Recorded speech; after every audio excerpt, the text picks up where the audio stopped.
This video sponsored by EduQuest. இது online courses provide பண்ணுற கம்பெனி. இதில் நிறைய ஆன்லைன் கோர்சஸ் இருக்குது. Advance marketing combo, digital marketing student combo, accounting and GST combo, advance stock marketing. Okay friends, இதில் இருக்க courses உங்களுக்கு ரொம்ப யூஸ்ஃபுல்லாக இருக்கும். இதோட லிங்க் உங்களுக்கு டிஸ்கிரிப்ஷனில் கொடுக்குறேன். தேவைப்பட்டவங்க யூஸ் பண்ணி பாருங்கள். The struggle to find courses that truly speak your language, it's finally over. Welcome to EduQuest, where learning is made just for you. At EduQuest, we bring you a wide range of online courses, from career building programs to skill boosting masterclasses, all in your regional language. Because we believe language should never be a barrier to success. Our courses are tailor made after understanding what today's learners really need. So why wait? Start learning the smarter, simpler way only with EduQuest. Visit eduquest.courses and explore your next course today. And hey, don't miss out on our exciting offers and promotions. Middle class மக்கள் தான் டார்கெட்டா? GST பெரிய சுமை. புட்டு வைக்கும் நிபுணர். இந்தியாவில் நடுத்தர வர்க்க குடும்பங்களுக்கு ஒரு சிறிய கார், அதுவும் முதல் கார் வாங்குவது என்பது அவர்களின் வாழ்க்கையில் முக்கியமான பொருளாதார முன்னேற்றத்தை குறிக்கும் ஒரு விஷயம். ஆனால் இந்தியாவில் மாருதி சுசுகி ஆல்டோ போன்ற ஒரு அடிப்படை காரை வாங்குவதற்கு கூட அதிகப்படியான வரி சுமை காரணமாக பெரும் தடையாக உள்ளது.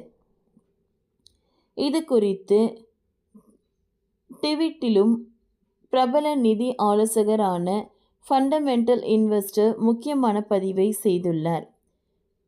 இந்த பதிவில் அரசின் வரி சுமையை கடுமையாக விமர்சனம் செய்துள்ளது மட்டுமல்லாமல் 10% அதிகமாக வரி வசூலிக்கும் அனைத்து இடத்திலும் அரசு மக்களை ஒரு பொருட்டாக பார்ப்பது இல்லை எனவும் விமர்சனம் செய்துள்ளார்.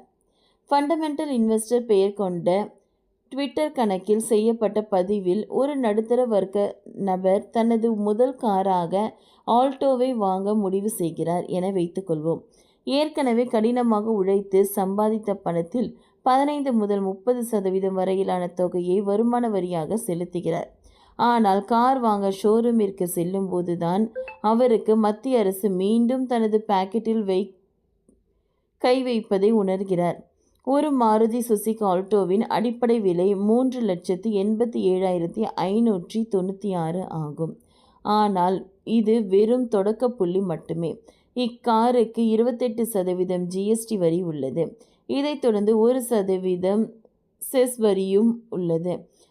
இதனால் 3.87 லட்ச காரின் விலை மீது 29% வரிக்கு கூடுதலாக ரூபாய் 1,11,903 சேர்க்கப்படுகிறது.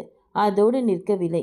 29% வரி செலுத்திய பின்பு கார் வாங்கினால் மட்டும் போதாது. சாலையில் இக்காரை ஓட்ட வேண்டும் என்றால் சாலை வரி மற்றும் பதிவு கட்டணம் செலுத்த வேண்டும். இதற்கு 94,248.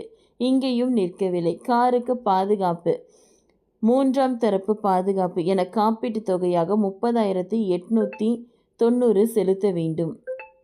இப்படி மொத்தமாக ஒரு மிடில் கிளாஸ் மக்கள் வருமான வரி செலுத்திய பிறகும் கார் நிறுவனத்திற்கு 3.87 லட்சம் செலுத்தி அரசாங்கத்திற்கு ஜிஎஸ்டி மற்றும் பிற கட்டணங்கள் 2.6 லட்சம் செலுத்துகிறது. ஒரு கார் வாங்கும்போது கிட்டத்தட்ட 53% அரசாங்கம் பெறுகிறது. இத்தகைய சூழ்நிலையில் ஒரு மிடில் கிளாஸ் குடும்பம் எப்படி அடுத்த கட்டத்திற்கு செல்ல முடியும் என்ற கேள்வியை இந்த நிதி ஆலோசகர் முன்வைக்கிறார். மத்திய அரசு அடிப்படை கார்கள் மீதான ஜிஎஸ்டி வரி விதிப்பு கட்டாயம் மறு ஆய்வு செய்ய வேண்டும் என்றும் அவர் கூறியுள்ளார்.